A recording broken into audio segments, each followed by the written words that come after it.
എൻ്റെ മക്കളുടെ SLC റിസൾട്ടിനെ പറ്റായിരുന്നു. ഞാൻ 10ാം ക്ലാസ്സിലേക്ക് കുഞ്ഞുങ്ങളെത്തിയപ്പോൾ ഞാൻ അവരുടെ കഴിവിൽ മാത്രം വിശ്വസിച്ചു. ഓരോ ടേം എക്സാമിലും അവർ നല്ല റിസൾട്ട് കൊണ്ടുവരുമെന്ന് തന്നെ പ്രതീക്ഷിച്ചു. പക്ഷേ അതനുസരിച്ച് എനിക്കൊരു നല്ല റിസൾട്ടിലേക്ക് അവരെത്തിപ്പെടാതെ വന്നപ്പോൾ ആകെ നിരാശയായി. വീണ്ടും അടുത്ത ടേം എക്സാമിലേക്ക് ഞാൻ വെയിറ്റ് ചെയ്തു. അങ്ങനെ മോഡൽ എക്സാം വരെ അവരുടെ മെറിറ്റിൽ തന്നെ ഞാൻ വിശ്വസിച്ചുകൊണ്ടിരുന്നു. അതേപോലെ നന്നായിട്ട് പഠിച്ച് നല്ല മാർക്കിലേക്ക് എത്തി നിൽക്കുന്ന 2 മക്കളായിരുന്നു ഇവർ. പിന്നീട് മോഡൽ എക്സാമിൻ്റെ റിസൾട്ട് വന്നപ്പം വീണ്ടും നിരാശയായിരുന്നു. ദൈവനാമത്തിന് മഹത്വം ഉണ്ടാകട്ടെ. എൻ്റെ പേര് മനേഷ്. ഇതെൻ്റെ ഭാര്യയും മക്കളുമാണ്. ഞങ്ങൾ സ്ഥലം അടൂരാണ്. കൃപാസനത്തിൽ വന്ന് അമ്മ ഞങ്ങൾക്ക് നേടിത്തന്ന അനുഗ്രഹം കുടുംബമായിട്ട് പറയുവാനാണ് ഞങ്ങളിവിടെ വന്നേക്കുന്നത്. എനിക്ക് മാത്രമല്ല, എൻ്റെ ഭാര്യയ്ക്കും എൻ്റെ മക്കൾക്കും ഓരോരുത്തർക്കും അമ്മ മാതാവ് യേശു അപ്പച്ചനിലൂടെ വാങ്ങിച്ചു തന്ന അനുഗ്രഹങ്ങൾ അനവധിയാണ്. അതിനെല്ലാം ഞങ്ങൾ നന്ദി കരേറ്റുന്നു. 2020 മെയ് മാസം 1-ാം തീയതി ഓൺലൈൻ ഉടമ്പടി തുടങ്ങിയപ്പോൾ, കൃപാസനത്തിൽ ഓൺലൈൻ ഉടമ്പടി സ്റ്റാർട്ട് ചെയ്തപ്പോൾ, ഞങ്ങൾ വിദേശത്തായിരുന്നപ്പോൾ അവിടെ വെച്ച് ഓൺലൈൻ ഉടമ്പടി എടുത്തു. മെയ് 1-ാം തീയതി തന്നെ എടുത്തു. അതിനുശേഷം ഗൂഗിൾ മീറ്റിലൂടെ ജോസഫ് അച്ഛനുമായിട്ട് സംസാരിക്കാൻ പറ്റി. അതിനുശേഷം 2021 ഡിസംബർ മാസം ഇവിടെ വന്ന് ആദ്യത്തെ ഉടമ്പടി എടുത്തു. 2022 ജൂലൈ മാസം ആദ്യത്തെ ഉടമ്പടി പുതുക്കി. പിന്നെ ഞാൻ ഈ വർഷം 2024 മെയ് മാസം 2ാമത്തെ ഉടമ്പടി എടുത്ത് ഉടമ്പടിയിൽ ആയി നിൽക്കുന്നു. അപ്പം ഈ ഉടമ്പടി കാലയളവിലെല്ലാം ദൈവം തന്ന അനുഗ്രഹങ്ങൾക്ക്, കൃപകൾക്ക് നന്ദിയോടെ ഞങ്ങൾ സ്തുതിക്കുന്നു. എനിക്ക് ആദ്യം പറയാനുള്ളത്, ഒരു ഏകദേശം 10-60 വർഷം പഴക്കമുള്ള ഒരു കുടുംബ വീടായിരുന്നു എനിക്കുണ്ടായിരുന്നത്. അനേകം പ്രശ്നങ്ങളാൽ ആ ഭവനത്തിൽ സ്വസ്ഥതയോടെയോ സമാധാനത്തോടോ ജീവിക്കുവാൻ ഞങ്ങൾക്ക് കഴിഞ്ഞിരുന്നില്ല. പൈശാചിക ബന്ധനങ്ങളും ഒത്തിരിയും അസ്വസ്ഥതകളുണ്ടായിരുന്നു. ഞങ്ങൾ ആ വീടിൽ നിന്ന് മാറി അനേകം സ്ഥലങ്ങളിൽ വാടകയ്ക്ക് താമസിക്കുകയും ഒക്കെ ചെയ്തിട്ടുണ്ട്. പിന്നീട് ഞങ്ങളത് വാടകയ്ക്ക് കൊടുക്കുകയായിരുന്നു ചെയ്തുകൊണ്ടിരുന്നത്. പിന്നെ ഞങ്ങൾ ജോലി സംബന്ധമായ ആവശ്യങ്ങൾക്കായിട്ട് പല സ്ഥലങ്ങളിലേക്ക് മാറിപ്പോകേണ്ടി വന്നു. പക്ഷേ ഒരു സമാധാനവും ആ ഭവനത്തിൽ ഞങ്ങൾ വരുമ്പോൾ ഞങ്ങൾക്കുണ്ടായിരുന്നില്ല. അങ്ങനെ ഞങ്ങൾ ആ ഭവനം ഉപേക്ഷിക്കുകയോ അല്ലെങ്കിൽ ആ വസ്തു വിൽക്കുകയോ ചെയ്തിട്ട് ടൗൺ ഏരിയകളിൽ താമസിക്കുന്ന സമയങ്ങളിൽ അവിടെ ഫ്ലാറ്റ് വാങ്ങിക്കുകയോ അല്ലെങ്കിൽ ഭവനം വാങ്ങിക്കുകയോ ചെയ്യുവാൻ പല സമയത്തും തീരുമാനങ്ങൾ എടുത്തിരുന്നു. അങ്ങനെ ഒരു അവസ്ഥയുടെ ഞങ്ങൾ മുന്നോട്ട് പോയിക്കൊണ്ടിരിക്കുമ്പോൾ ഈ കൃപാസനത്തിലെ ഉടമ്പടിയിലൂടെ മാത്രം അമ്മയിലുള്ള വിശ്വാസവും അനേകം സാക്ഷ്യങ്ങൾ, അത് സംബന്ധിച്ചുള്ള സാക്ഷ്യങ്ങളും തുടർന്നുള്ള സാക്ഷ്യങ്ങളും കേട്ട് ആ സാക്ഷ്യങ്ങളിലുള്ള ഉറപ്പിന്മേലാണ് ഞങ്ങൾ ആ ഭവനം പുതുക്കിപ്പണിയുവാൻ തീരുമാനിക്കുന്നത്. അതിവിടെ നിയോഗത്തിൽ സമർപ്പിച്ചിരുന്നു. ഇവിടുത്തെ ഉടമ്പടി നേർച്ച വസ്തുക്കളെല്ലാം കൃത്യമായി ഉപയോഗിച്ച് ഉടമ്പടി കൃത്യമായി പാലിച്ചു. അതിലൂടെ ഞങ്ങൾ ഉപേക്ഷിക്കാൻ തീരുമാനിച്ച, അല്ലെ വിൽക്കാൻ തീരുമാനിച്ച ആ ഭവനം ഇന്ന് ഞങ്ങൾ പുതുക്കിപ്പണിത്, അമ്മയുടെ നാമധേയത്തിൽ അത് പുതുക്കിപ്പണിത്, അത് ഞങ്ങൾ പുതുക്കിപ്പണിയുമ്പോൾ ആ കല്ലിൽ ഞങ്ങൾ കാശുരൂപം വെച്ചു. അത് തുടങ്ങി അതിൻ്റെ പൂർത്തീകരണം വരെയും മാതാവിൻ്റെ സാന്നിധ്യം അവിടെ ഓരോ കട്ടകളിലും, നമ്മൾ കട്ടളകളിൽ അതിൻ്റെ റൂഫ് വാർക്കുന്ന സമയത്ത് എല്ലാം കാശുരൂപങ്ങൾ, പത്രങ്ങൾ എല്ലാം അവിടെ സമർപ്പിച്ച് അത് നല്ലൊരു ഭവനമാക്കി അതിനെ അമ്മ ഉയർത്തി തന്നു. സമാധാനത്തോട് ഇന്ന് ഞങ്ങൾ ഉപേക്ഷിക്കണമെന്ന് പറഞ്ഞ ആ ഭവനത്തിൽ ഇന്ന് ഞങ്ങൾ സമാധാനത്തോടെ അവിടെ ജീവിക്കുന്നു. അത് ഒരു വലിയ മാറ്റമാണ്. കാരണം ആർക്കും വേണ്ടാതെ കിടന്നൊരു ഭവനത്തെ ആ പ്രദേശത്ത് ഞങ്ങൾ ഉയർത്തിയതിൽ മാതാവിനോട് നന്ദി പറയുന്നു. പിന്നെ അതുകൂടാതെ തന്നെ ഈ ഉടമ്പടി നിയോഗത്തിലൂടെ തന്നെ എനിക്ക് അവിടെ ഭവനത്തോട് ചേർന്ന് തന്നെ ഒരു സ്ഥാപനം, ഒരു ആസ്റ്റർ മെഡിസിറ്റിയുടെ ലാബിൻ്റെ ഫ്രാഞ്ചൈസി തുടങ്ങുവാൻ മാതാവ് സാധ്യത ഒരുക്കി തന്നു. അതിൻ്റെ കൂടെ ഡോക്ടേഴ്സിൻ്റെ കൺസൾട്ടേഷൻ സ്റ്റാർട്ട് ചെയ്തു. ഇതെല്ലാം കൃപാസനത്തിലെ അമ്മ മാതാവിൻ്റെ മധ്യസ്ഥയിലൂടെ അനുഗ്രഹത്തിലൂടെ ലഭിച്ച കാര്യങ്ങളാണ്. അപ്പം ഉടമ്പടി എടുത്തതിന് ശേഷം എന്തൊക്കെ ആവശ്യപ്പെടുന്നോ അതെല്ലാം മാതാവ് കൃത്യമായി നടത്തി തരുന്നുണ്ട്. ഒരു കുറവും കൂടാതെ നമ്മൾ എത്രത്തോളം ആത്മാർത്ഥതയോടെ ഉടമ്പടി നിൽക്കുന്നോ അത്രത്തോളം ആത്മാർത്ഥതയിലുള്ള അതിൻ്റെ 10 മടങ്ങ് ശക്തിയോടാണ് മാതാവ് ഓരോ കാര്യങ്ങൾ ക്രമീകരിച്ച് തരുന്നത്. അതേപോലെ സാമ്പത്തിക ബുദ്ധിമുട്ട് അനുഭവിക്കുന്ന സമയത്തെല്ലാം എങ്ങനെയാണെന്നറിയത്തില്ല, പലരിലൂടെയും ശരിക്കും നമ്മൾ എപ്പോഴും കേൾക്കുന്നൊരു കാര്യമാണ് ദൈവമക്കളെ നമ്മൾക്കായിട്ട് ഒരുക്കി തരുമെന്ന് പറയുന്നത്. അങ്ങനെ അനേകം ദൈവമക്കളെ ഞങ്ങൾക്കായിട്ട് മാതാവ് യേശുപ്പച്ചൻ ഒരുക്കി തന്നു. അതിലൂടെ സാമ്പത്തിക പ്രതിസന്ധി ഉണ്ടായിരുന്ന സമയങ്ങളിലെല്ലാം അത് മറികടക്കുവാൻ സഹായിച്ചു. പിന്നെ ഉള്ളതെന്ന് പറഞ്ഞാൽ എൻ്റെ മക്കളുടെ വിദ്യാഭ്യാസപരമായിട്ടുള്ള കാര്യങ്ങളിൽ അതിൻ്റെ കുറവുകൾ സംഭവിച്ച സമയങ്ങളിലെല്ലാം മാതാവ് ഞങ്ങളെ താങ്ങി. കാരണം ഞങ്ങൾ വിദേശമായിരിക്കുന്ന സമയത്തും പിന്നെ ഒക്കെ സമയങ്ങളിലൊക്കെ കുറച്ച് ബുദ്ധിമുട്ട് കുഞ്ഞുങ്ങൾക്ക് വിദ്യാഭ്യാസ മേഖലകളിലൊക്കെ വന്നിരുന്നു. അതെല്ലാം അമ്മ മാതാവ് പടിപടിയായിട്ട് മാറ്റി. അതുകൂടാതെ ഇപ്പം എൻ്റെ കുഞ്ഞുങ്ങൾ SLC എക്സാം എഴുതി കഴിഞ്ഞ് അവർക്ക് നല്ലൊരു വിജയം ലഭിക്കണമെന്ന് ആത്മാർത്ഥമായിട്ട് പ്രാർത്ഥിച്ചു. അത് എൻ്റെയും എൻ്റെ ഭാര്യയുടെയും ഉടമ്പടിയിൽ അതുണ്ടായിരുന്നു. ഞങ്ങൾ രണ്ടുപേരും പ്രത്യേകം ഞാൻ ഉടമ്പടി പുതുക്കി, ഭാര്യ ആദ്യത്തെ ഉടമ്പടി എടുത്തു. ഇത് രണ്ടിലും ആ വിഷയം സമർപ്പിച്ചിട്ടുണ്ടായിരുന്നു. അങ്ങനെ അത് ഞങ്ങൾക്ക് ഉറപ്പുണ്ട് മാതാവ് ഞങ്ങൾക്ക് മക്കൾക്ക് ഏറ്റവും നല്ല റിസൾട്ട് തന്ന, ഒരാൾക്ക് ഫുൾ A+ഉം ഒരാൾക്ക് 8 A+ഉം 2 Aയും, അത് വലിയൊരു സാക്ഷ്യമായി മാതാവ് ഞങ്ങൾക്ക് ഉയർത്തി തന്നു. അതുകൂടാതെ പിന്നെ കുഞ്ഞുങ്ങളുടെ +1 അഡ്മിഷൻ്റെ കാര്യങ്ങൾക്കെല്ലാം മാതാവ് സഹായിച്ചു. അപ്പം എനിക്ക് അനവധി കാര്യങ്ങൾ, ചെറുതും വലുതുമായ അനവധി കാര്യങ്ങൾ ഈ ഉടമ്പടി കാലയളവിൽ മാതാവ് തന്നിട്ടുണ്ട്. ഞാൻ കുറേ വർഷങ്ങളായി, എന്നിരുന്നാലും ഇടയ്ക്കൊക്കെ കുറച്ച് മുടക്കങ്ങൾ വന്നു. എന്നിരുന്നാലും ഞാൻ പ്രാർത്ഥനകൾ മുടങ്ങിയിട്ടില്ല. ഉടമ്പടിയിൽ അല്ലെങ്കിൽ പോലും പ്രത്യക്ഷീകരണ പ്രാർത്ഥന മുടക്കാറില്ല. വീണ്ടും ഞാൻ ഉടമ്പടി പുതുക്കി ഇനി അങ്ങോട്ട് അനേക കാര്യങ്ങളിൽ മുന്നോട്ട് പോകുവാൻ തന്നെ തീരുമാനിച്ചിരിക്കുകയാണ്. എൻ്റെ പ്രേക്ഷിത പ്രവർത്തന മേഖലയിൽ എന്നാൽ കഴിയാവുന്ന തരത്തിലുള്ള പ്രേക്ഷിത പ്രവർത്തനങ്ങളെല്ലാം തുടർന്നും ചെയ്തു വരുന്നു. പത്രവിതരണം ഞങ്ങൾ മാസങ്ങളിൽ പല സമയത്തും ഇവിടെ വരും. പത്രം തീർന്നു കഴിഞ്ഞാൽ അത് അടുത്ത് വാങ്ങിക്കാനായിട്ട് വരികയാണ്. അപ്പം എത്ര ദൂരം കൊണ്ടു കൊടുത്താലും ചിലപ്പോൾ എറണാകുളം, മൂവാറ്റുപുഴ, കോട്ടയം, പുല്ലൂർ, കൊല്ലം സ്ഥലങ്ങളൊന്നുമില്ല, ഇന്ന സ്ഥലമൊന്നുമില്ല, എവിടെയൊക്കെ പോകാൻ പറ്റുമോ ആ സ്ഥലങ്ങളിലേക്കെല്ലാം യാത്ര ചെയ്ത് മാതാവിൻ്റെ സന്ദേശം ഏറ്റവും കൂടുതൽ ആൾക്കാരിലേക്ക് അറിയിക്കുവാൻ ശ്രമിക്കുന്നു. ചുമ്മാതെ പത്രം എങ്ങും കൊടുക്കാറില്ല.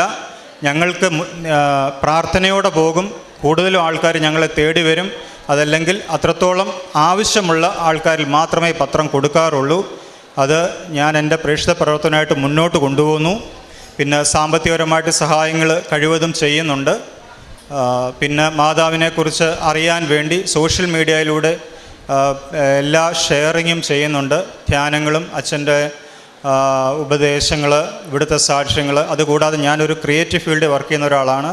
അപ്പോൾ എന്നാൽ കഴിയാവുന്ന തരത്തിലൊക്കെ എൻ്റെ സൈഡിൽ നിന്നൂടെ ഒരു ക്രിയേറ്റീവായിട്ട് കുറേ കാര്യങ്ങൾ മാതാവിന് വേണ്ടി ചെയ്ത് അതെല്ലാം ഫേസ്ബുക്കിലൂടെയും വാട്സപ്പിലൂടെയും എല്ലാം ഷെയർ ചെയ്യുന്നു. പിന്നെ എൻ്റെ ക്ലിനിക്കിലും ലാബിലും അതൊരു പ്രേക്ഷിത പ്രവർത്തനത്തിൻ്റെ ഒരു സ്ഥാപനമായി, ഇത് ഒരു മിനി കൃപാസനമാണത്.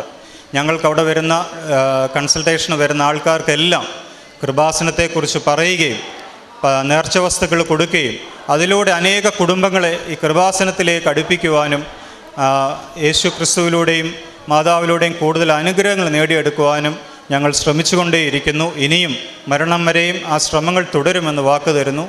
പിന്നെ എനിക്ക് ഇവിടെയുള്ള എല്ലാവരോടും പറയാനായിട്ടുള്ളൊരു കാര്യമെന്ന് പറയുന്നത്, ഞങ്ങൾക്ക് 1-2 അനുഭവങ്ങളുണ്ടായി. ഈ അവിടെ ബഹുമാനപ്പെട്ട ജോസഫ് അച്ഛൻ എപ്പോഴും പറയുന്നൊരു കാര്യമാണ്, ഇവിടുന്ന് വാങ്ങിക്കുന്ന ഉടമ്പടി നേർച്ച വസ്തുക്കളായാലും പത്രങ്ങളായാലും ദയവ് ചെയ്ത് നിങ്ങൾ ചുമ്മാതെ കൊണ്ടുവന്ന് നിങ്ങൾക്ക് കൊടുത്തു തീർക്കണം എന്നുള്ളൊരു ചിന്തയോടെ കൊണ്ടുവന്ന് പല സ്ഥലങ്ങളിലും കൊടുത്തു തീർക്കരുത്, വെക്കരുത്. ഞാൻ പല അനുഭവങ്ങളുണ്ട്. കുരിശടികളിൽ കൊണ്ടുവന്ന് വെച്ചേക്കുകയാണ്. അവിടെ നിന്ന് ആരും എടുക്കത്തില്ല. നിങ്ങൾ വിചാരിക്കുന്നു ആരെങ്കിലുമൊക്കെ എടുത്തുകൊണ്ട് പോകുമെന്ന്. ആരും എടുക്കുന്നില്ല. അത് കെട്ടുകണക്കിന് പത്രങ്ങൾ പല കുരിശടികളിൽ ഞാൻ കണ്ടു. ഞാനിവിടെ ജോസഫ് അച്ഛൻ്റെ ടോക്ക് കേൾക്കുന്നത് കൊണ്ട്, ആ ബോധ്യമുള്ളത് കൊണ്ട് ഞാനതെടുത്ത് പലർക്കും വിതരണം ചെയ്തു. പക്ഷേ ഇപ്പോഴും കാണുന്നുണ്ട് പല സ്ഥലങ്ങളിലും. ദയവ് ചെയ്ത് ആരും അത് അങ്ങനെ കുരിശടികളിൽ കൊണ്ടുവെക്കരുത്. നിങ്ങളുടെ നിയോഗമാണ്. ചിലവർ ഇവിടെ ഉടമ്പടി എടുത്തവർക്ക് പത്രമുണ്ട്, അല്ലാതെ വന്ന് കാണുന്നവരും പത്രം വാങ്ങിക്കുന്നുണ്ട്. അത് നിങ്ങളുടെ ഒരു നേർച്ച വസ്തുവാണ്. ഞങ്ങളെപ്പോഴും കൊടുക്കുമ്പോൾ പറയും, ഇത് നിങ്ങൾ കീറിക്കളയരുത്, ഇതൊരു നേർച്ച വസ്തുവാണ്. നിങ്ങൾ എത്രത്തോളം പുണ്യമായിട്ട് ഇത് കാത്തു സൂക്ഷിക്കുന്നോ അത്രത്തോളം അനുഗ്രഹം. എനിക്ക് വർഷങ്ങൾക്ക് മുമ്പുള്ള നേർച്ച എനിക്ക് കിട്ടിയ, അതായത് ഞങ്ങളുടെ ഒരു സുഹൃത്ത് വഴി കിട്ടിയ വർഷങ്ങൾ മുമ്പുള്ള ഉടമ്പടി പത്രം ഇപ്പോഴും ഞങ്ങളുടെ കയ്യിലുണ്ട്. ഞങ്ങൾക്കത് കളയാനോ അത് ഇതിനെ ഉപയോഗിക്കാനോ ചെയ്യുകയില്ല. അതൊരു പുണ്യ വസ്തുവാണ്. പിന്നീട് നമ്മൾക്ക് ഉറങ്ങുമ്പോൾ അത് തലങ്ങണയുടെ അടിയിൽ വെക്കാം.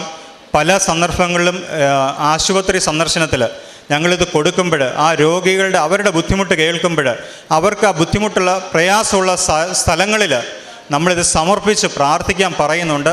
നമ്മളാൽ കഴിയുമെങ്കിൽ ഇത് സമർപ്പിച്ച് അവിടെ പ്രാർത്ഥിക്കുന്നുണ്ട് അനേകർക്ക് വേണ്ടി. ഓരോ സാക്ഷ്യങ്ങൾ ഞങ്ങൾക്ക് ഇന്നലെ വരെ ഇതിനകത്ത് സാക്ഷ്യങ്ങളുണ്ട്. എൻ്റെ കുഞ്ഞുങ്ങളുടെ +1 ഉദ്ദേശിച്ച സബ്ജക്റ്റ് കിട്ടിയത് വരെ ഇന്നലെ വരെ ആയിട്ടുള്ള സാക്ഷ്യങ്ങളുണ്ട്. ഇതെല്ലാം വലിയൊരു അനുഗ്രഹമാണ്. അതുകൊണ്ട് ദയവ് ചെയ്ത് ആരും അതേപോലെ ചിലവർ പല കടകളിലും കൊടുത്തിട്ട് നമ്മളോരോ സാധനം വാങ്ങിക്കുമ്പോൾ ഈ പത്രം കീറി ആ സാധനം പൊതിഞ്ഞു തരുന്ന അവസ്ഥയാണ്. ദയവ് ചെയ്ത് ഒരു മനോരമ മാതൃഭൂമി അല്ല ഇത്, അത് മനസ്സിലാക്കണം. ഇത് അത്രയേറെ ശക്തിയുള്ള അത്രയേറെ ആഴമുള്ള ഒരു പത്രമാണ്, അനേക സാക്ഷ്യങ്ങളാണ്. അതുകൊണ്ട് എല്ലാവരോടും വളരെ താഴ്മയെ അപേക്ഷിക്കുകയാണ്, ആരും അത് ചെയ്യരുത്. ഞങ്ങൾ ആ കിട്ടിയ സന്ദർഭങ്ങളെല്ലാം അതെടുത്ത് ഞങ്ങൾ വിതരണം ചെയ്തു. ഈ അടുത്ത സമയത്ത് കഴിഞ്ഞ മാസത്തെ ഉടമ്പടി പത്രം കെട്ടുകണക്കിന് ആലപ്പുഴ KSRTC ഒരു ബസ്സിനകത്ത് കിടക്കുന്ന കണ്ടു. ആൾക്കാർ എന്തിനാണിത് ഉപേക്ഷിക്കുന്നത് എനിക്കറിയത്തില്ല. അവരെടുക്കാൻ മറന്നുപോയതാണോ എന്ന് അറിയത്തില്ല. പക്ഷെ അത് ഞങ്ങൾക്ക് കിട്ടി, ഞങ്ങളെടുത്ത് വിതരണം ചെയ്തു. അത്രയും അനുഗ്രഹം ഞങ്ങൾക്ക് കൂടുകയാണ് ചെയ്തത്. ദയവ് ചെയ്ത് എല്ലാവരും ശ്രദ്ധിക്കണം. ഇനി എൻ്റെ വൈഫിനുള്ള അനുഗ്രഹങ്ങൾ അവൾ പറയുന്നതായിരിക്കും. എൻ്റെ പേര് കൊച്ചുറാണി. ഞാൻ 24/4/24 ഞാൻ ഉടമ്പടി എടുത്തത്. എൻ്റെ ഉടമ്പടി നിയോഗങ്ങളിൽ 6 2 എനിക്കിപ്പോൾ സാധിച്ച് കിട്ടിയിരിക്കുന്നത്. ഒന്നാമത്തെ നിയോഗമെന്ന് പറയുന്നത് എൻ്റെ മക്കളുടെ SLC റിസൾട്ടിനെ പറ്റായിരുന്നു. ഞാൻ 10ാം ക്ലാസ്സിലേക്ക് കുഞ്ഞുങ്ങളെത്തിയപ്പോൾ ഞാൻ അവരുടെ കഴിവിൽ മാത്രം വിശ്വസിച്ചു. ഓരോ ടേം എക്സാമിലും അവർ നല്ല റിസൾട്ട് കൊണ്ടുവരുമെന്ന് തന്നെ പ്രതീക്ഷിച്ചു. പക്ഷേ അതനുസരിച്ച് എനിക്കൊരു നല്ല റിസൾട്ടിലേക്ക് അവരെത്തിപ്പെടാതെ വന്നപ്പോൾ ആകെ നിരാശയായി. വീണ്ടും അടുത്ത ടേം എക്സാമിലേക്ക് ഞാൻ വെയിറ്റ് ചെയ്തു. അങ്ങനെ മോഡൽ എക്സാം വരെ അവരുടെ മെറിറ്റിൽ തന്നെ ഞാൻ വിശ്വസിച്ചുകൊണ്ടിരുന്നു. അതേപോലെ നന്നായിട്ട് പഠിച്ച് നല്ല മാർക്കിലേക്ക് എത്തി നിൽക്കുന്ന 2 മക്കളായിരുന്നു ഇവർ. പിന്നീട് മോഡൽ എക്സാമിൻ്റെ റിസൾട്ട് വന്നപ്പം വീണ്ടും നിരാശയായിരുന്നു. ഞാൻ അവരുടെ ഫൈനൽ എക്സാമിന് മുമ്പിട്ട് ഇവരെ നിർത്തി സന്ധ്യാപ്രാർത്ഥന സമയത്തും പ്രഭാത പ്രാർത്ഥനയുടെ സമയത്തും ഇവരുമായി നിന്ന് പ്രാർത്ഥന ചൊല്ലിക്കൊണ്ടിരുന്നു. ഇവരുടെ എക്സാം സമയങ്ങളിൽ ഇവരുടെ കൈകളിലും നെറ്റിയിലും വിശുദ്ധ തൈലം കുരിശ് വരയ്ക്കുകയും വിശുദ്ധ ഉപ്പ് തേന് ഇവരെ കഴിപ്പിക്കുകയും ചെയ്തു. അതേപോലെ തന്നെ ഇവരെ വീട്ടിൽ വെച്ച് ഞാൻ എന്ത് ടെസ്റ്റ് പേപ്പർ പോലെ ചെറിയ രീതിയിലൊക്കെ ചെയ്യിപ്പിക്കുമ്പോഴും വളരെ സ്ലോയിലായിരുന്നു ഇവർ ഓരോന്ന് ചെയ്തുകൊണ്ടിരുന്നത്. അപ്പം എനിക്കൊരു തിരിച്ചറിവുണ്ടായത് ഇവർ എക്സാമിന് പോകുമ്പം മുതൽ, അതായത് അവരുടെ എക്സാം എപ്പോൾ സ്റ്റാർട്ട് ചെയ്യുന്നു ആ സമയത്ത് ഞാൻ വീട്ടിലിരുന്ന് ബൈബിൾ പകർത്തി എഴുതാമെന്ന്. അങ്ങനെ ഇവരുടെ എക്സാം സ്റ്റാർട്ട് ചെയ്യുന്ന സമയം മുതൽ ഞാൻ വീട്ടിലിരുന്ന് ബൈബിൾ ഒരു ബുക്കിലേക്ക് പകർത്തി എഴുതിക്കൊണ്ടിരുന്നു. ഞാൻ എത്ര ഫാസ്റ്റായിട്ട് എഴുതുന്നോ അതേപോലെ അമ്മ മാതാവ് അവരുടെ കൈ പിടിച്ച് ഫാസ്റ്റായിട്ട് എഴുതിക്കുമെന്ന വിശ്വാസത്തിൽ ഞാൻ അതേ സ്പീഡിൽ ഇവരെ എക്സാം തീരുന്ന സമയം വരെ എഴുതിക്കൊണ്ടിരുന്നു. ഫൈനലി ഇവരുടെ റിസൾട്ട് വന്നപ്പോൾ ഉള്ള കാര്യങ്ങളും ഇവർക്ക് കിട്ടിയ അമ്മ കൊടുത്ത ദർശനങ്ങളും കുഞ്ഞുങ്ങൾ തന്നെ പറയുന്നതായിരിക്കും. ഞങ്ങൾ ഒരു ദിവസം സന്ധ്യാപ്രാർത്ഥനയ്ക്ക് മുമ്പ് ഞങ്ങൾ വീട്ടിലൊറ്റയ്ക്കായിരുന്നു ഞങ്ങൾ രണ്ടുപേരും. ആ സമയത്ത് പപ്പയും അമ്മയും ക്ലിനിക്കിലായിരുന്നു. അപ്പം ഞാൻ സന്ധ്യാപ്രാർത്ഥനയ്ക്ക് തീ കത്തിക്കുന്നതിന് മുമ്പ് അമ്മയോടൊന്ന് ചോദിച്ചു, ഉടമ്പടി എടുക്കുന്ന എല്ലാവർക്കും അമ്മ സുഗന്ധാഭിഷേകവും അങ്ങനെ പല അടയാളങ്ങൾ കാണിച്ചു കൊടുക്കാറുണ്ടല്ലോ. അപ്പം ഞങ്ങളുടെ കുടുംബത്തിൽ അങ്ങനെ കാണിച്ചു തരണമെന്ന് ഞാൻ അമ്മയോടൊന്ന് ചോദിച്ചതേ ഉള്ളൂ.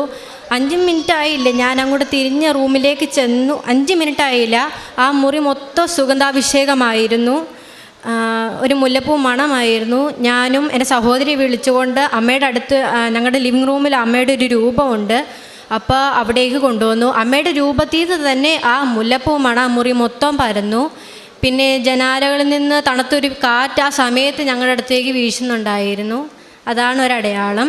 അന്ന് രാത്രി എനിക്കൊരു സ്വപ്നം കിട്ടിയത് എന്താണെന്ന് വെച്ചാൽ, എന്നെ അമ്മ കാണിച്ചു തന്നത് എൻ്റെ മാർക്ക് ഷീറ്റ്, എനിക്ക് 10 A+ എന്ന് എൻ്റെ ഏതോ ഒരു ടീച്ചർ എൻ്റെ മാർക്ക് ഷീറ്റിൽ അടയാളപ്പെടുത്തുക. അങ്ങനെയാണ് ഞാൻ എൻ്റെ സ്വപ്നത്തിൽ കണ്ടത്. എൻ്റെ പേര് റൊവേന. ഞാൻ കുറച്ച് കുറച്ച് ദർശനങ്ങൾ കണ്ടായിരുന്നു.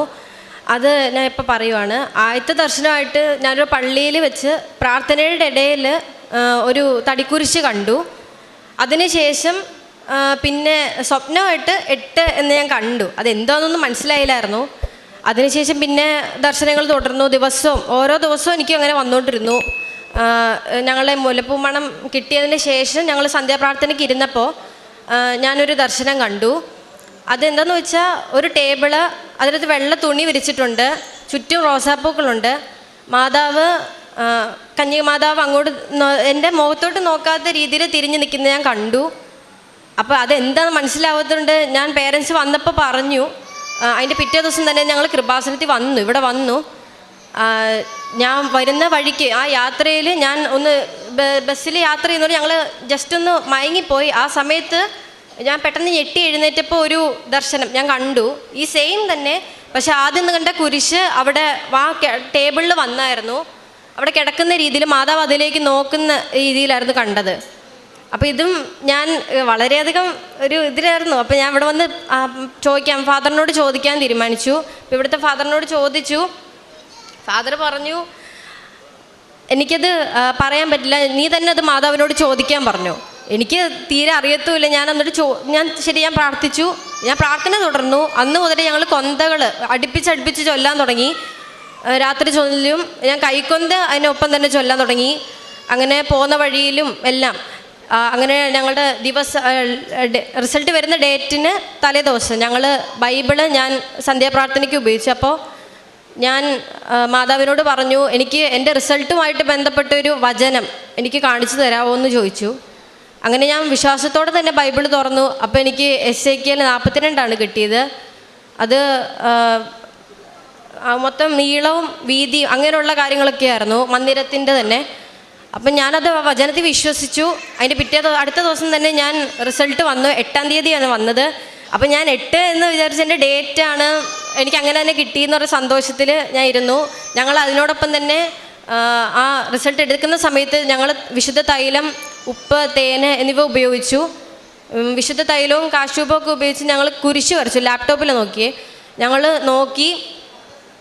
ഞങ്ങൾ ആദ്യം നോക്കിയത് എൻ്റെ സഹോദരി അവളുടെയാണ് നോക്കിയത്. അപ്പോൾ 10 A+ ഉണ്ടായിരുന്നു. എൻ്റെ റിസൾട്ട് നോക്കിയപ്പോൾ എനിക്ക് 8 A+ഉം 2 Aയും ആണ് കിട്ടിയത്. ഞാൻ വളരെയധികം സങ്കടപ്പെട്ടു. എനിക്കിങ്ങനെ ആയിപ്പോയല്ലോ, അങ്ങനെ ഒരു ഇതായിരുന്നു. പക്ഷേ കുറച്ച് ദിവസങ്ങൾക്ക് ശേഷം ഞങ്ങളുടെ അലോട്ട്മെൻറ്റ് വന്നുകൊണ്ടിരുന്നു. അലോട്ട്മെൻറ്റിൽ എനിക്ക് അപ്പോൾ ഒരു വിഷമമായിരുന്നു. കാരണം ആദ്യമൊന്നും എനിക്ക് സയൻസ് കിട്ടില്ല. എനിക്ക് ഇഷ്ടം സയൻസ് ആയിരുന്നു, പക്ഷെ എനിക്കത് കിട്ടില്ല എന്നുള്ള വിഷമമായിരുന്നു. അവസാനം തന്നെ മാതാവ് എൻ്റെ സങ്കടത്തിന് ഒരു ഉത്തരം തന്നു. എനിക്ക് സയൻസ് തന്നെയാണ്, ഞങ്ങൾക്ക് 2 പേർക്കും സയൻസ് കിട്ടി. അപ്പോൾ ഞാൻ ഒരു കാര്യം വിശ്വസിക്കുന്നു, എനിക്ക് 8 A+ ആയി പോയി അതൊരു കാര്യമല്ല. പക്ഷേ ഈ 8 A+ കിട്ടും എന്ന് മാതാവ് എന്നെ നേരിട്ട് അറിയിച്ചു, പല ദർശനങ്ങളോട് അറിയിച്ചു. അത് തന്നെ വലിയൊരു അടയാളം മാതാവ് ചെയ്തിരിക്കുന്നത്. അപ്പം ഇത്രയും വലിയ അനുഗ്രഹങ്ങൾ ചെയ്ത അമ്മ മാതാവിനും യേശുപ്പച്ചനും 1000 നന്ദി. ഒരു കാര്യം കൂടെ പറയാനുള്ളത്, ഞങ്ങളിവിടെ വരുമ്പോൾ ബഹുമാനപ്പെട്ട അച്ഛനടുക്കെ ഈ ദർശനത്തെക്കുറിച്ച് പറഞ്ഞിരുന്നു. അന്നേരം പറഞ്ഞു, ഇതുപോലെ 8 പറഞ്ഞപ്പോഴേ അച്ഛൻ പറഞ്ഞു, ഇത് 8 A+ തന്നെ ആയിരിക്കും, നീ വിശ്വാസത്തോടെ പ്രാർത്ഥിക്കാൻ പറഞ്ഞു. അപ്പം നേരത്തെ കൊടുത്ത ദർശനപ്രകാരം തന്നെ 8 A+ഉം 2 Aയും തന്നെ എൻ്റെ ഒരു മോൾക്ക് കൊടുത്തു, ഒരു മോൾക്ക് ഫുൾ A+ കൊടുത്തു. എന്തു കൊടുത്താലും മാതാവ് എന്ത് തീരുമാനിക്കുന്നോ അത് അക്സെപ്റ്റ് ചെയ്യാൻ ഞങ്ങൾ തയ്യാറായിരുന്നു. പിന്നെ അതേപോലെ ഇന്നലെയാണ് +1 സയൻസിൻ്റെ ആ ഓപ്ഷൻ ഒരാൾക്ക് അപ്രൂവായി വന്നത്. അലോട്ട്മെൻറ്റിൽ അതുകൊണ്ടാണ് ഞങ്ങൾ ഇന്ന് സാക്ഷ്യം പറയാനായിട്ട് വന്നത്. അങ്ങനെ ഞങ്ങൾ പ്രാർത്ഥിച്ചതും ആഗ്രഹിച്ചതും അതേപടി മാതാവ് കുഞ്ഞുങ്ങളുടെ റിസൾട്ടിൽ കാണിച്ചു തന്നു. അതിന് യേശുപ്പച്ചനോട് അമ്മ മാതാവ് 1000 നന്ദി പറയുന്നു. പിന്നെ ഒരു കാര്യം പറയാനുള്ളത്, ആത്മീയപരമായിട്ടുള്ള കാര്യങ്ങളിൽ ഞാൻ വെറും കാട്ടിക്കൂട്ട് ക്രിസ്ത്യാനിയായിരുന്നു എന്ന് പറഞ്ഞാൽ സന്ധ്യാപ്രാർത്ഥനയൊക്കെ വെറും ചുമ്മാതെ കൊച്ചുനാൾ മുതലേ ആരെയൊക്കെയോ കാണിക്കാൻ പ്രാർത്ഥിക്കും. ബൈബിള് ഒരു വചനമൊക്കെ പറഞ്ഞു തീരാൻ ഭയങ്കര ബുദ്ധിമുട്ടായിരുന്നു. അല്ലെങ്കിൽ ഒരു ഇതൊക്കെ അത് കൂടുതലും സങ്കീർത്തനം മാത്രം എടുത്ത് എളുപ്പമുള്ളതുകൊണ്ട് സങ്കീർത്തനം മാത്രം പ്രാർത്ഥിക്കും. അങ്ങനെയൊക്കെ പൊയ്ക്കൊണ്ടിരുന്നതാണ് കൗമാര കാലഘട്ടവും അതിന് മേളിലോട്ടെല്ലാം. പക്ഷേ കൃപാസനത്തെക്കുറിച്ച് എന്ന് അറിഞ്ഞു തുടങ്ങിയോ, ആത്മീയപരമായിട്ട് എത്രത്തോളം അടുത്തു തുടങ്ങിയോ, ജോസഫ് അച്ഛൻ്റെ പ്രാർത്ഥനകളും ഇവിടുത്തെ സാക്ഷ്യങ്ങളും കേട്ട് തുടങ്ങിയതിന് ശേഷം ഇപ്പോൾ ഏകദേശം കുറേ വർഷങ്ങളായിട്ട് ആത്മീയപരമായിട്ട് മുന്നോട്ട് ജീവിക്കുവാൻ വളരെയധികം ശക്തി ഞങ്ങൾക്ക് ലഭിക്കുന്നു. 0-ൽ നിന്ന് ഞങ്ങളിപ്പോൾ കയറിക്കൊണ്ടിരിക്കുകയാണ്. 100% ഒന്നും ആയിട്ടില്ല. പക്ഷേ വളരെയേറെ മാറ്റം. കുടുംബ പ്രാർത്ഥന ഒന്നും ഇല്ലായിരുന്നു, കുർബാന കൊള്ളലില്ലായിരുന്നു. പക്ഷേ ഇതെല്ലാം ഇപ്പോൾ കൃത്യമായിട്ട് ചെയ്യുന്നു. അങ്ങനെ ഒരു വലിയ മാറ്റം, ആത്മീയപരമായിട്ടൊരു വലിയ മാറ്റം ഈ ഉടമ്പടിയിലൂടെ ഞങ്ങൾക്ക് ലഭിച്ചു. ഇപ്പോഴും ഈ ഉടമ്പടി പുതുക്കിയപ്പോഴും ഒരു നിയോഗം തന്നെ അതാണ്, ഇനിയും ആത്മീയപരമായിട്ട് കൂടുതൽ 100% ആകാൻ പറ്റിയില്ലെങ്കിലും ഏറ്റവും കൂടുതൽ ആത്മീയപരമായിട്ട് ഉണർന്ന് പ്രവർത്തിക്കുവാനും കൂടുതൽ ആത്മാക്കളെ നേടിയെടുക്കുവാനും ഒരു സ്ഥാനം എനിക്ക് ലഭിക്കണം, എൻ്റെ കുടുംബത്തിന് ലഭിക്കണം. ഞങ്ങളിലൂടെ അനേകം ആൾക്കാരെ കൃപാസനത്തിലേക്ക് കൊണ്ടുവരുവാനും ദൈവവിശ്വാസത്തിലേക്ക് കൊണ്ടുവരുവാനും ദൈവവും അമ്മ മാതാവും ഇടയാക്കണം എന്നാണ് ഞങ്ങൾ പ്രാർത്ഥിക്കുന്നത്, ആഗ്രഹിക്കുന്നത്. ഈ ഒരു അവസരം തന്ന എല്ലാ കൃപകൾക്കും ഈ അവസരം തന്നതിന് മാതാവിനോടും യേശു അപ്പച്ചനോടും 1000 നന്ദി കരയറ്റുന്നു. ഈ കൃപാസനത്തിലെ എല്ലാവരോടും നന്ദി കരയറ്റുന്നു. കാരണം ആത്മാർത്ഥമായിട്ട് പ്രവർത്തിക്കുന്ന അനേകം ആൾക്കാർ ഇതിനകത്തുണ്ട്. അച്ഛന്മാരോടും സിസ്റ്റർമാരോടും ശുശ്രൂഷകർ, ചെറിയ മേഖലയെ വർക്ക് ചെയ്യുന്നവർ, പിന്നെ ഏറ്റവും അതിലുപരി ഈ കൃപാസനത്തിൽ മാതാവിനെ നമ്മൾക്കായിട്ട് വിളിച്ചു കൊണ്ടുവന്ന അദ്ദേഹത്തിൻ്റെ എന്തുവാ പറയണ്ടേ 100% ആത്മാർത്ഥതയോടെ മാതാവിനെ ഇത്രത്തോളം ധ്യാനിച്ച് മാതാവിനെ ഇവിടെ കൊണ്ടുവന്ന ബഹുമാനപ്പെട്ട ജോസഫ് അച്ഛനോടും, അദ്ദേഹം ഇല്ലായിരുന്നെങ്കിൽ എന്നെപ്പോലെയുള്ള അനേകം പാപികൾക്ക് ഒരിക്കലും ഒരു മാറ്റം ഉണ്ടാവത്തില്ലായിരുന്നു. ജോസഫ് അച്ഛൻ ഇല്ലായിരുന്നെങ്കിൽ ഈ കൃപാസനം ഇവിടെ ഉണ്ടാവത്തില്ലായിരുന്നു. ജോസഫ് അച്ഛൻ ഇല്ലായിരുന്നെങ്കിൽ എന്നെപ്പോലെ നിങ്ങളെപ്പോലെയുമുള്ള കോടാനുകോടി ജനങ്ങൾ കൃപാസന അമ്മ മാതാവിനെക്കുറിച്ച് അറിയത്തില്ലായിരുന്നു. നമ്മളിപ്പോഴും വെറും ഒരു ക്രിസ്ത്യാനിയായിട്ട് ജീവിച്ചേനെ. അപ്പം ബഹുമാനപ്പെട്ട ജോസഫ് അച്ഛനോടും 1000 നന്ദി കരയറ്റുന്നു. എല്ലാവിധ ആയുസ്സും ആരോഗ്യവും നേരുന്നു.